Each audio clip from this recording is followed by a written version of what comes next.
Today you've joined hundreds of established and emerging writers who are discovering ways to reach their writing goals and have fun by being more curious, creative, and productive. You're listening to Ann Croker, Writing Coach. This is episode 149, Write Your Own Obituary. When my dad died in March, the family worked together to write the obituary. Each of us thought back on his life to decide what the right stories were to tell, the best details to share. What career highlights or life accomplishments should we bring up? What was he known for? How could we best capture his personality? Eventually, we landed on a version of the obituary to publish in the local newspapers, to be read by family and friends and maybe a few strangers.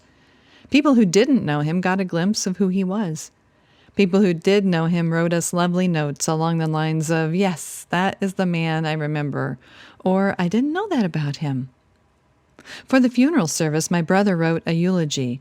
Eulogies are more personable than obituaries, as they tend to be presented through the lens of the speaker and reflect that relationship. The eulogy might be delivered by a pastor who interviews people and pulls together their stories into one cohesive piece.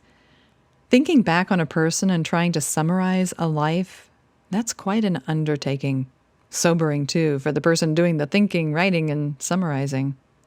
As I wrote my own reflections about my dad for the service, I began to wonder about my own life. Maybe funerals bring that out in all of us who attend. We think about our lives today, our lives in the future. What is a life? What is my life? What would I want to be known for? What would someone include in my obituary? What accomplishments would they point to from my youth all the way through my retirement years? How would someone summarize my life? What values would they remark on? What passions or hobbies? How would they describe my personality? What would they say was my legacy? What did I leave behind in this world? Creative writing teachers often make this assignment, to write your own obituary or eulogy. But you don't write it as if you're going to die tomorrow.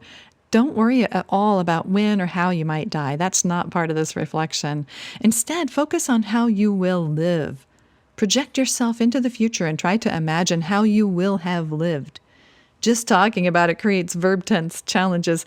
Following through with the assignment is a bit of a mind bender because you project yourself into the future and reflect back on your life as if you've already lived it.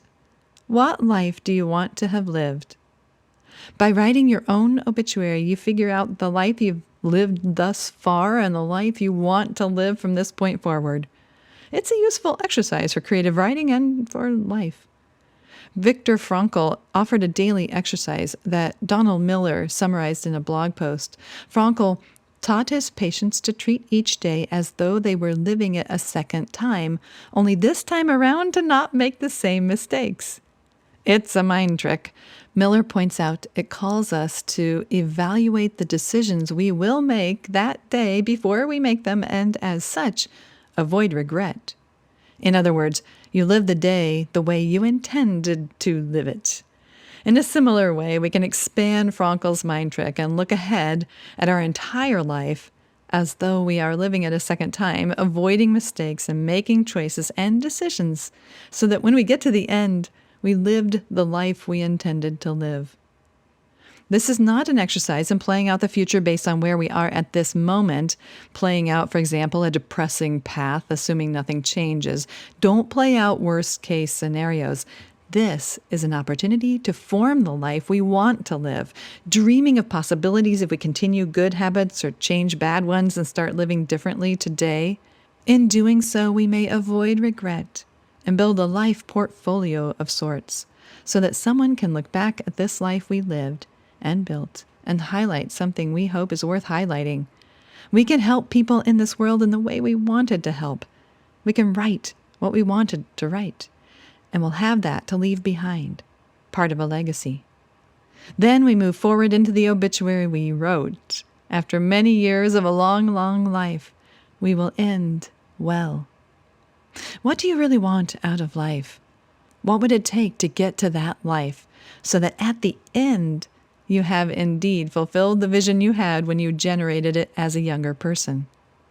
As a writer, What body of work would you like to have left behind?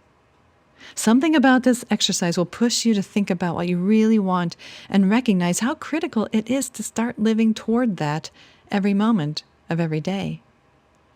I advise you to take time to do this for yourself.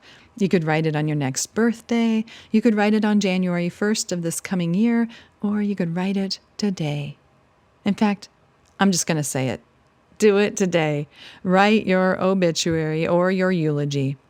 Don't wait another day, because life is short. I'm Ann Croker, cheering you on as a writing coach in your ear, everywhere we may meet. At my website, on Facebook, Twitter, Instagram, in your inbox here on this podcast, or even in person. I'm always looking for ideas to share with you that will help you achieve your writing goals and have fun by being more curious, creative, and productive. Thank you for listening.